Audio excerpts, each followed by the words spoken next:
जिंदगी में बंदगी तू कर नहीं, जिंदगी में बंदगी तू कर नहीं, जिंदगी में बंदगी शर्मिंदा है, जिंदगी में बंदगी शर्मिंदा है। दुनिया में हो दुनिया का तलबगार न हो,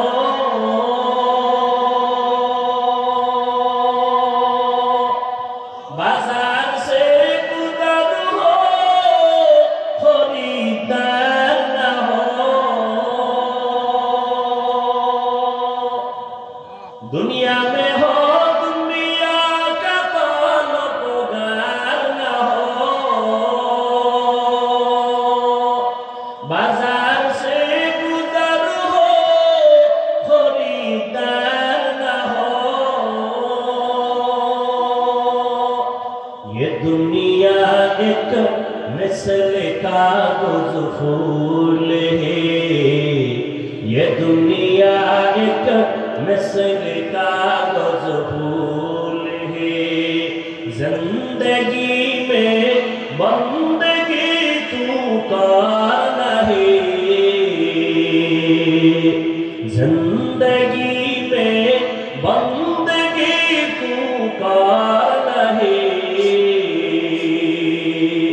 जिंदगी में बंदगी शर्मिंदा है, जिंदगी में बंदगी शर्मिंदा है, जिंदगी में बंदगी कुल बंदगी, जिंदगी में बंदगी शर्मिंदगी।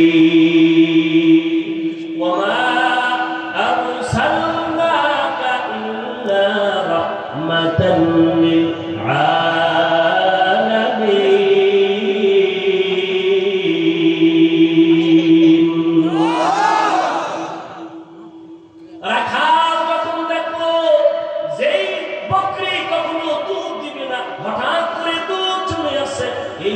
সাধারণ না, এই বান্দা বড় দামি, পাশের লোকটা দামি কে দেখছেন নি খবর নেই কে? আবু বকর সিদ্দিককে জিজ্ঞাসা করলেন কে? ইনি হলেন রাহমাতুল লিল আলামিন আব্দুল্লাহর পোলা মুহাম্মদ, তার নাম শুনছি। তিনি কি বলে হ্যাঁ, তাই তো এই অলৌকিক ঘটনা প্রকাশ পেল। এবার মাথা নত করে বলে পয়গম্বর আমাকে আপনি তাড়াতাড়ি কালেমা পড়ায় দেন। এই রাখা আর কেউ না, কলিজার সাহাবী আব্দুল্লাহ ইবনে মাসউদ রাদিয়াল্লাহু তাআলা আনহু। ইমামুল আউয়ালিন আল আখিরিন বাহরে সাদকা রাহমাতাল লিল আলামিন সাইয়্যিদুল কাউনাইন খাতুমুল মুরসালিন আখিরাত বুদ ফখরুল আউয়ালিন। এ আল্লাহর বান্দা ভালো করে বুঝো, অন্যদিকে তাকাইয়া তামাশা দেখবা না, অন্য কান্দে ওদিকে তাকায় না। তোমার চোখে কেন পানি নাই সেই চিন্তা করো। একজনে আল্লাহর মুহাব্বতে চিৎকার দেয়, তোমার মধ্যে সেই জালজালা কেন হয় না? ওরে আগুন লাগলে তো শরীরটা গরম হবে, এটাই তো স্বাভাবিক। আগুন লাগলে তো গরম, তাপ লাগলে শরীর গরম হবে, এটাই স্বাভাবিক। আগুনের পাশে বসো, তোমার ভাইয়ের শরীর গরম হয়, তোমার শরীর কেন গরম হয় না? কারণটা কি? তোমার ব্যাটারিতে চার্জ নাই, তোমার ইমান দুর্বল, তোমার আমল দুর্বল। আল্লাহর কাছে কান্না করো, হে মালিক আজকে মানুষ হইলাম, পরিচয় দেই আমি মানুষ, কিন্তু এখনো মানুষ হতে পারিনি। আব্দুল্লাহ ইবনে মাসউদ তুমি মুজিজা দেখে কালেমা পড়লেন, ওমরের মতো বান্দা নবীর কল্লা কাটতে আসিয়া 27 বছরের নবীর হাতে কালেমা বললেন। ও নবীর আশিকের দল, আজকে তাবলীগওয়ালারা বয়ান করে, পীর সাহেবরা বয়ান করে, জুমার দিন খতিব সাহেবরা বয়ান করে। আমার মায়ার নবী মক্কা নগরীতে আছেন এমন একটা জায়গায়, এত দামি জায়গা কেন না পায়? এর একমাত্র কারণ এই মানুষগুলো এত খারাপ হইল কেন? যেই জমি এত নবী আসলো, এত দামি ঘর হইল, এই মানুষগুলো অন্য জায়গা থেকে একটু ভালো হওয়ার কথা, এরা খারাপ কেন? এর যতটা জবাব আছে এর মধ্যে শ্রেষ্ঠ জবাব হলো এরা আল্লাহর নবী আসার আগ পর্যন্ত এরা মুরিদ হারা ছিল, এই জন্য দিক হয়ে গেছে। ঈসা নবী চলে গেলেন, মাঝখানে কোনো নবী নাই, কোনো মুরব্বী নাই, যারাও ছিল নবীর স্থলাভিষিক্ত এরা দুনিয়ার নবী বইরা দানবাদ হয়ে গেছে। হালাল তারে হারাম কয়, হারামটাকে হালাল বলে। রহমান এই সমস্ত ইহুদি আর খ্রিস্টানদের যারা নামদারি আলেম ছিল, এরা টাকা খাইয়া দুনিয়ার লোভে বিধানটাকে দানবাদ করে দিল। মানুষগুলো মূর্তি পূজায় লিপ্ত হয়ে গেল। যেই বাইতুল্লাহ এত দামি ঘর, ওই বাইতুল্লাহর ভেতরে 360টা মূর্তির ভেতরে টানানো কয়টা? 360টা মূর্তি। এই খেয়াল করো ভালো করে, নবী আয়েশা নামাজ যখন শুরু করছে বাইতুল্লাহর পাশে নামাজ পড়ছে, মূর্তি ছিল না? মক্কা বিজয়ের আগে তো মূর্তি নামায় নাই, মূর্তি ভেতরে 360টা মূর্তি। মায়ার নবী আল্লাহর মুহাব্বত নিয়ে নামাজ পড়তেছেন। প্রথম দেখলা বাইতুল মুকাদ্দাসে দিয়ে ফিরিয়া মদিনায় যাইয়াও আমার নবী ওই 16 মাস দীর্ঘ বছর পর্যন্ত বাইতুল মাকদিসে নামাজ পড়ছেন, কিন্তু নবীর দিলের তামান্না বাইতুল্লাহ দিকে ফিরিয়া নামাজ পড়বেন। মদিনা থেকে দক্ষিণ দিকে হলো বাইতুল্লাহ, ওদিকে ফিরিয়া কখন পড়বেন? নবীর মনে চায় এত বছর নবী বাইতুল্লাহ দিয়ে ফিরতে পারে না, কিন্তু দিল কাঁধে বাইতুল্লাহ দিয়ে ফিরবে।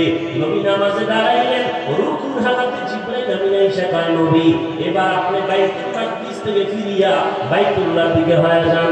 জিবরাইল ঘুরাইয়া দিল। নামাজ 4 রাকাতের মাঝখানে 2 রাকাতে ওই মসজিদকে মসজিদে কিবলাতাইন বলে, মদিনাতুল মুনাওয়ারার পাশে। ও নবীর আশিকের দল, এই মক্কার মানুষ খারাপ হওয়ার প্রধান কারণ এরা মুরব্বি পায় নাই। আল্লাহ কসম একবার, আল্লাহ কসম 2 বার, আল্লাহ কসম 3 বার, ওয়াল্লাহি বিল্লাহি তাল্লাহি, যতদিন পর্যন্ত এই জাতি মুরব্বি মানবে না ততদিন পর্যন্ত এই জাতির কপালে শান্তি আসবে না। বর্তমান দুনিয়ায় এই উম্মতের মুরব্বি একমাত্র উলামায়ে আহলে হক। এদের বিরুদ্ধে যদি যায় এদের পতন হবে মরার আগে, সেদিন বেশি দূরে না। আর যদি আলেমদের মানিয়ে চলে আল্লাহ পাক শান্তির দরওয়াজা খুলে দিবি। মক্কার মানুষ এত খারাপ কেন? এরা মুরব্বি নাই, মুরব্বি মানে না, মুরব্বিদের উল্টা পাল্টা করে ফেলছে। এই জন্য আল্লাহ মুহাব্বত এখান থেকে শিক্ষা নাও। নবী আসলেন, মুরব্বি উম্মত পেয়ে গেল। নবী এখন মুরব্বি হইয়া উম্মতের ডাক্তার, চিকিৎসা করতেছেন। উম্মতের সুন্দর চিকিৎসা করার জন্য প্রধান কারণ হলো, প্রথম কাজ হলো সুন্দর ব্যবহার। নবী এমন সুন্দর ব্যবহার দিয়েছে, মক্কার মানুষ নবীর আশিক হয়ে গেল। দুশমনেরাও যদি গালি দেয় কিন্তু পেছন থেকে নবীর মহব্বত করে। যেই মুহাম্মদ এত সুন্দর ব্যবহার, 63 বছর হায়াতে আমার নবী একটা মিথ্যা কথা জীবনে বলেন নাই। কেমন একজন নবী পেয়েছো যেই নবীর জীবনে কোনো মিথ্যা কথা নাই? এমন একজন নেতা পাইবানি যে মিছা পায় না? আছে? আছে। মোবাইলটা ঘরের মধ্যে কানে লাগায় ঘরে থেকে আমি জমি নেই। আছে না নাই? বর্তমান মিথ্যার ফ্যাক্টরি হলো মোবাইল। আল্লাহ মিথ্যা থেকে হেফাজত করেন। এমন মায়ার নবী আমার জীবনে একটা মিথ্যা কথা বলেন নাই। কেমন নবী আমার, যেই নবী কোনোদিন কাউকে একটা গালি পর্যন্ত দেন নাই। নবীর সামনে দাঁড়াইয়া কত দুশমন কত ভাষায় গালাগালি করে, আমার নবী গালি দিবেন দূরের কথা, কোনো গালির জবাব দেন নাই। ও মুসলিম মুসলমান, আল্লাহর মুহাব্বত অন্তরে জমা করে নাও। শিক্ষিত এলাকার মানুষ আপনারা কুষ্টিয়ার বিশ্ববিদ্যালয় থেকে লেখাপড়া করে কত আলেম বের হইয়া উম্মতের দাওয়াত দেয়, দ্বীনে ইসলামের কাজ করে। ও কুষ্টিয়ার মুসলমান, ভালো করে বুঝো, কেমন নবীর আদর্শ পাইলা যে নবী একটা মিথ্যা কথা বলেন নাই, তুমি আমি কেন মিথ্যা বলবো ইচ্ছা করিয়া? কেমন নবী আমার আমার যে নবী একটা গালি কাউকে দেন নাই, গালির জবাব দেন নাই। আর আশ্চর্য কথা হলো, মায়ার নবী আমার কারো দিকে চোখ গরম করে কখনো তাকান নাই, নবী চোখ গরম করে তাকান নাই।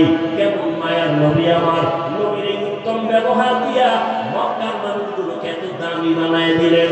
আল্লাহ একবার জিব্রাইলের পাঠায় কয়, আমি লিস্টি দিয়া দিলাম, নবীর লিস্টি দিয়া দাও, লিস্টির মধ্যে যাদের নাম আছে নবী যেন ঘোষণা দিয়া দেয়, লিস্টির ভিতরে যাদের নাম তারা বিনা হিসাবে জান্নাতি। ও এলাকার মুসলমানেরা, ও যুবকেরা, ও বৃদ্ধ বাবাজি, ও পর্দারাদের মা বোনেরা, সারা রাত যদি নবীর ইতিহাস বয়ান করি শেষ হবে না।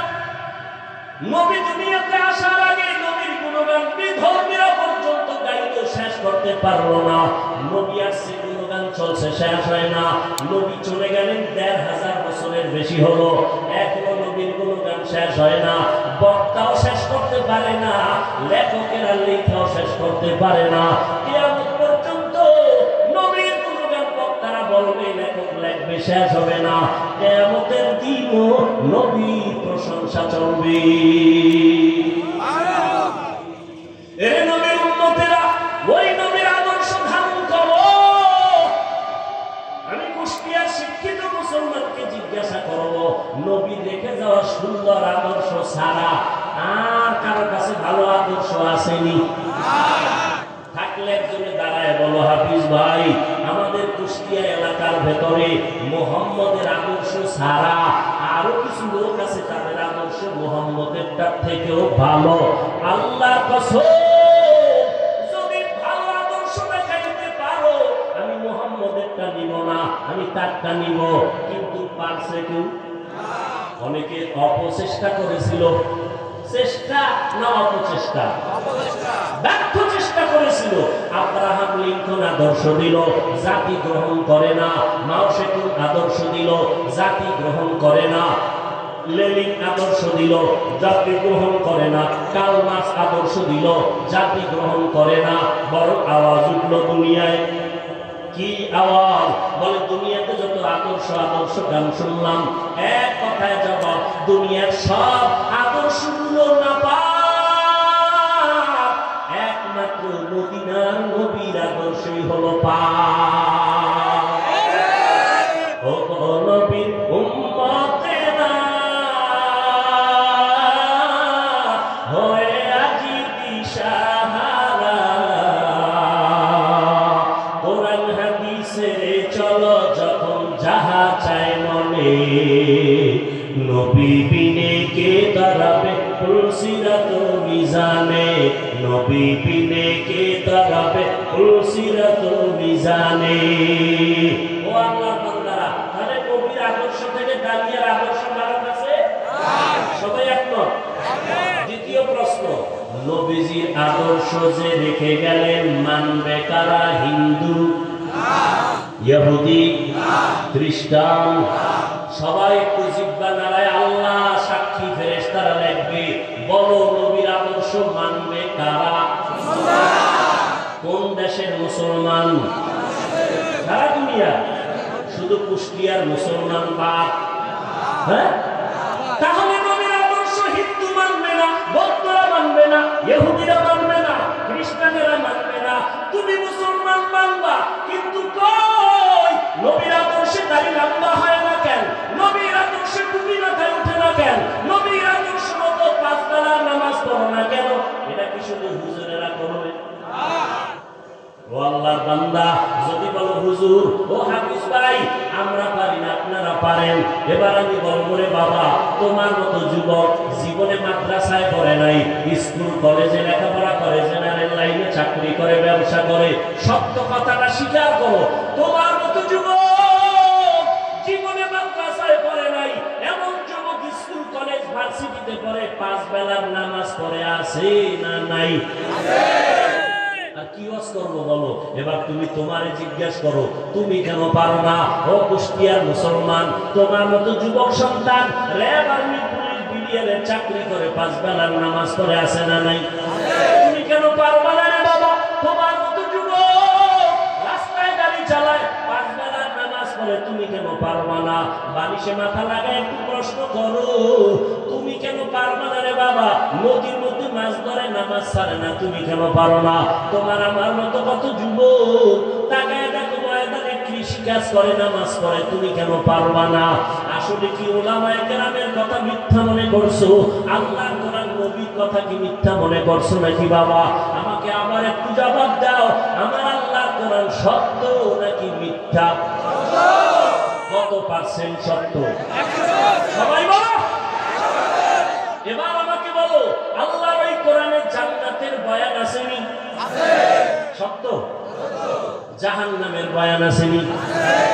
এবার বলো বাবা, ওই আল্লাহর কোরআনে জান্নাত জাহান্নামের বয়ান আছে, শুধু এতটুকু না, কারা জান্নাতে যাবে কারা জাহান্নামে যাবে আল্লাহ তাও বয়ান করেছেন। ইন্নাল আবরারা লাফি নাঈম ওয়া ইন্নাল ফুজ্জারা লাফি জাহিম। নেক আমল যারা করবে তারা জান্নাতের পথিক, যারা গুনাহ করবে তারা জাহান্নামের পথিক। ও আল্লাহর বান্দারা, জাহান্নামটা কেমন ভয়ঙ্কর, জান্নাতটা কেমন আরামের ঘর, আমার আল্লাহ তাও বয়ান করেছেন। জান্নাতিন তাজরি মিন তাহতিহাল আনহার, এমন একটা জান্নাত আল্লাহ জান্নাত নেক আমলওয়ালাকে দিবেন, যেই জান্নাতে ঢুকলে কোনোদিন যুবকরা বুড়া হবে না, কালো থাকবে না, যেই জান্নাতে কোনো বাথরুম নাই, যেই জান্নাতে কোনো রোদের গরম অসহ্যকর গরম নাই, যেখানে কোনো বিদ্যুতের লোডশেডিং নাই, ওই জান্নাত এমন আরামের জায়গা যেখানে শান্তি আর শান্তি আর শান্তি। আবারও জবাব দাও, এই জান্নাত পাবে কারা? গুনাহগার না নেক আমলওয়ালা? তোমার আমল কোথায় রে বাবা? আর যারা গুনাহ দিয়ে কবরে যাবে তাদের জন্য জাহান্নাম আল্লাহ বানায় রাখছেন। কেমন জাহান্নাম? আল্লাহ তাআলা কোরআনে বয়ান করেছেন, আল্লাতী তাতলিউ আলাল আফইদা, দুনিয়ার আগুন থেকে 70 গুণ জাহান্নামের আগুনের গরম হবে বেশি। ওই জাহান্নামটা গুনাহগারের জন্য, ওই জাহান্নাম এত ভয়ঙ্কর, দুনিয়ার আগুন হাতে লাগলে হাত জ্বলে, পা জ্বলে না, পায়ে লাগলে পা জ্বলে, হাত জ্বলে না। আল্লাহ বলেন জাহান্নামের আগুন এত মারাত্মক ভয়ঙ্কর আগুন, শরীরের যে কোনো জায়গায় লাগা মাত্র কলিজা পর্যন্ত ভুনা হয়ে যাবে। ও যুবক, আজকে আমিও তো তোমার মতো একটা যুবক, আমি যদি তোমার মতো প্যান্ট শার্ট টাই লাগাইয়া দাড়ি কামাইয়া রাস্তায় ঘুরতাম, নাস্তানি করতাম, কেউ বাধা দিত না। টুপি মাথায় দিলে মাথা গরম হয়, তোমার থেকে কম বুঝি না, এরপর কেন টুপি ভালাই না? দাড়ি রাখলে যৌবনের ভাব চলে যায়, এগুলো বুঝি, এরপর কিন্তু দাড়ি কাটি না। ও যুবক, বেপরদায় চললে বড় যৌবনের ভাব মিটানো যায়, এরপর কেন বেপরদায় চলি না? ও আল্লাহর বান্দারা, নামাজ পড়তে অনেক কষ্ট, শীতের দিন ফজরের সময় নামাজ পড়াবো আরো কষ্ট, এরপর কেন নামাজ ছাড়ি না রে বাবা? এই লম্বা জামাটা পরলে শরীর গরম লাগে, বুঝি, তারপর কেন এই পোশাকটা ভালাই না? এর একমাত্র কারণ আল্লাহর কোরআন পড়লাম, নবীর কথা দেখলাম, একটাও কোনো মিথ্যা নাই। অনেক বেঈমানেরা পণ্ডিতরা মিথ্যা প্রমাণ করার জন্য প্রচেষ্টা করছে, আজ পর্যন্ত আমার মাওলার কথা একটা ভুল বের করতে পারে না। আছে বরং বহু বেঈমানেরা কালেমা পড়ে মুসলমান হয়ে গেল। ও যুবক বাবা, চিন্তা ভাবনা করিয়া কবরের দিকে যাও, একটু চিন্তা করো রে বাবা, আমার মাওলার কোরআন সত্য। আজকের বৈজ্ঞানিকরা বলে জমিন থেকে 9,30,00,000 মাইল উপরে হলো সূর্য। এই জমিনটা যত বড়, তার থেকে 13 লক্ষ গুণ বড় সূর্য। এই সূর্যটা রাতের বেলা নাই, দিনের বেলা ছিল, এখনো কেন এত গরম লাগে, সহ্য করা যায় না। আল্লাহর কথা মিথ্যা না রে বাবা। নবী বলেন কিয়ামতের দিন মানুষ নারী আর পুরুষ সব উলঙ্গ দাঁড়াবে হাসরের মাঠে। সূর্যটা নিচে নেমে আসবে, সূর্যের গরমে জমিনটা তামা হয়ে যাবে। আম্মা জান আয়েশা রাদিয়াল্লাহু তাআলা আনহা দেখেন নবী একদিন তার রুমে বসে কাঁদতেছেন। যে নবীর কোনো গুনাহ নাই সেই নবী কান্না করেন। আম্মা জান বলেন, ইয়া রাসূলুল্লাহ, আমার ভয় লাগে কোন বেয়াদবি করলাম কিনা, আপনি কেন কাঁদতেছেন? আমার নবী বলেন, আয়েশা, আপনি কোন বেয়াদবি করেন নাই, কেন কাঁদেন হে নবী? মায়ার নবী বলেন, আয়েশা, হাসরের ময়দানের কথা মনে পড়ে গেছে আমার। কিয়ামতের দিন আমার গুনাহগারের উম্মতের কি হালাত হবে। কেন ইয়া রাসূলুল্লাহ? নবী বলেন, আয়েশা, কিয়ামতের ময়দানে নারী আর পুরুষ সব উলঙ্গ দাঁড়াবে। কিয়ামতের দিন সূর্যের গরমে মাথার মগজগুলো টাস টাস করে ফেটে যাবে, জমিনটা তামা হয়ে যাবে। অন্যদিকে জাহান্নামের আওয়াজ, আবার আমার মাওলা রাগান্বিত আওয়াজ দিবেন, লিমানিল মুলকুল ইয়াউম লিল্লাহিল ওয়াহিদিল কাহ্হার। আমার আল্লাহ তো রাগান্বিত হবেন, হাসরের ময়দানটা থর থর করে কেঁপে উঠবে। হাসরের ময়দানে সবাই থাকবে উলঙ্গ নারী আর পুরুষেরা। ও পর্দার আড়ালের মা বোনেরা, আল্লাহ আপনাদের এত মর্যাদা দান করেছেন, আপনারা নবীদের মায়ের মতো মা, আপনারা আলেমদের মায়ের মতো মা, আপনাদের এত সম্মান, আপনারা খাদিজা রাদিয়াল্লাহু তাআলা আনহার মতো নারী, আপনারা আয়েশা রাদিয়াল্লাহু তাআলা আনহার মতো দামি নারী, আপনারা ফাতেমা রাদিয়াল্লাহু তাআলা আনহার মতো দামি নারী, ঈসা নবীর মা মারিয়াম আলাইহিস সালামের মতো দামি নারী, আপনারা আল্লাহ পাক রব্বুল আলামিন এত সম্মান আপনাদের দান করলেন। ও পর্দার আড়ালের আম্মা জানেরা, এতক্ষণ আমি যুবকদের যত বয়ান শুনাইলাম ভালো লাইনে, এই ভালোটা ততদিন পর্যন্ত হবে না যতদিন পর্যন্ত মা আপনার সন্তানকে ভালো লাইনে চালাইবেন না। কারণ সন্তান ভালো লাইনে যাওয়ার পেছনে অবদান হলো মায়ের, কারণ সন্তান মাকে বেশি ফলো করিয়া চলে। এই জন্যই নবীও বলেছেন, এই দুনিয়ার সব থেকে নারী নেত্রী যারা আদর্শবান নারী বড় দামি সম্পদ। এরে আম্মা যান, আপনার সন্তানটাকে আপনি ডাক্তার বানাবেন, বাধা নাই, ইঞ্জিনিয়ার বানাবেন, বাধা নাই, প্রফেসর বানাবেন, বাধা নাই। ও যুবক, তুমি স্কুলে পড়ো, কলেজে পড়ো, ভার্সিটিতে পড়ো, বাধা নাই। আমি এতক্ষণ তোমাদের এত চিল্লাইয়া বয়ান শুনাইলাম, একবার আমি বলি নাই তোমরা হুজুর হইয়া মাদ্রাসায় যাও না। বাবা, তুমি চাকরি করো, বাধা নাই, ব্যবসা করো, বাধা নাই, তুমি স্কুলে পড়ো, বাধা নাই, তুমি চাকরি করো, তুমি ভার্সিটিতে পড়ো, কোনো বাধা নাই। তবে নবীর আদর্শ মানিয়া অন্ধকার কবরের দিকে রওনা হও। ডাক্তারও যদি হও, মা বাবার দোয়া নিয়ে চলিও, 5 বেলার নামাজ পড়িও, কপাল খুলে যাবে। ইঞ্জিনিয়ার যদি হও, ভালো আদর্শ নিয়ে মানুষের সাথে আচরণ ভালো করিও, কোরআন তেলাওয়াত করো, 5 ওয়াক্ত নামাজ পড়িও, জীবনের চাকা ঘুরে যাবে। ও আল্লাহর বান্দারা, আম্মা জান আয়েশা বলেন, ও নবীর কিয়ামতের ময়দানে ভয়ঙ্কর হালাত কেমন হবে? নবী চোখের পানি ছেড়ে কাঁদেন, আর আয়েশা, নবীরা যাদের কোনো গুনাহ নাই সেই নবীরা পর্যন্ত কান্নায় বিভোর হয়ে যাবে। আদম নবী কান্না করবেন নিজেকে বাঁচাবার জন্য, মূসা নবী কান্না করবেন নিজেকে পরিত্রাণের জন্য, ইব্রাহিম নবী কান্না করবেন নিজেকে বাঁচাবার জন্য, মুক্তির জন্য, ঈসা নবী কান্না করবেন নিজেকে মুক্তি করার জন্য, উম্মতেরা যাবে সুপারিশের জন্য, আদম নবী তাড়ায় দিবেন, মূসা নবী তাড়ায় দিবেন। উম্মতের সুপারিশ করতে গিয়া ইব্রাহিম নবী বলবেন আমি পারবো না, নূহ আলাইহিস সালাম বলবেন আমি পারবো না। নবী বলেন, ও আয়েশা জানো, ওই কঠিন সময় উম্মতেরা একজন নবীর কাছে যাইয়া যখন দেখবে সুপারিশের কেউ নাই, উম্মতেরা পাগলের মতো করবে। সর্বশেষ ওরা আমি মুহাম্মদের কাছে দৌড়ানোর চেষ্টা করবে, আমাকে তালাশ করবে। আম্মা জান বলেন, নবী আপনাকে হাসরের ময়দানে উম্মতেরা কোথায় পাবে? নবী বলেন, আয়েশা, আমি আমার মাওলার কুদরতের সামনে মাকামে মাহমুদে সিজদায় পড়ে কান্না করব। নবীরা নিজেকে বাঁচাবার কান্নায়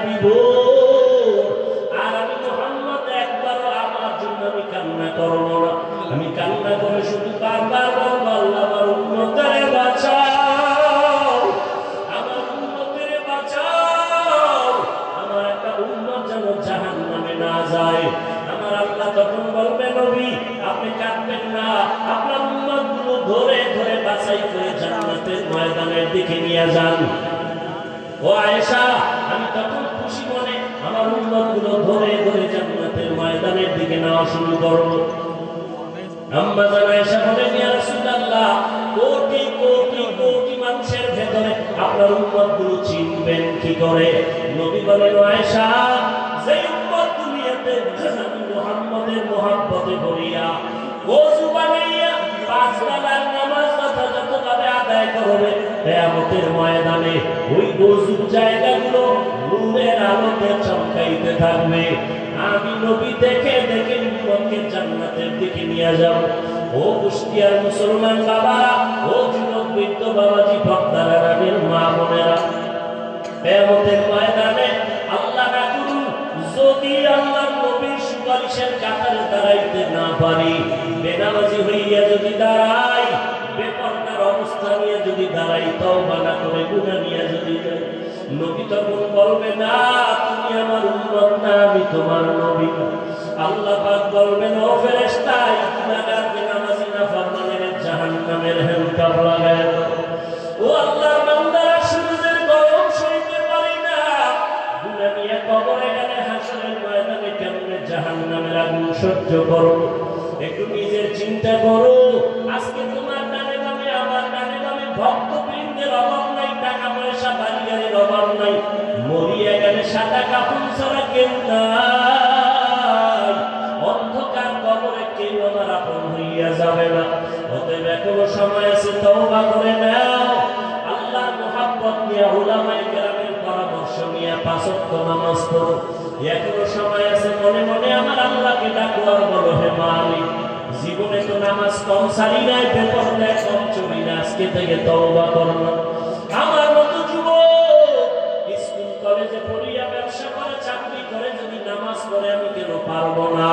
আজকে থেকে নামাজ ছাড়বো না, বেপরদায় চলবো না, দাড়ি কাটবো না, মা বাবার সাথে বেয়াদবি করবো না, মুরব্বীদের সাথে বেয়াদবি করবো না, উলামায়ে কেরামের পরামর্শ নিয়া, নবীর তরিকা মানিয়া চলবো, মা বাবার দোয়া নিয়া চলবো। তওবা করার মতো যদি নিয়ত হয়, অন্তরে যদি কোনো নেফাকিয়া দুর্বলতা না থাকে, খাঁটি তওবা করার নিয়ত যাদের অন্তরে আছে, দুটো হাত আমার আল্লাহকে দেখাইয়া দাও। আয় আল্লাহ, আমাদের হাতগুলো কবুল করে নেন, তওবা কবুল করে নেন। তওবার উপরে মজবুত হইয়া, নবীজির আদর্শ মানিয়া, উলামায়ে কেরামের পরামর্শে চলার তৌফিক দান করেন। আমিন।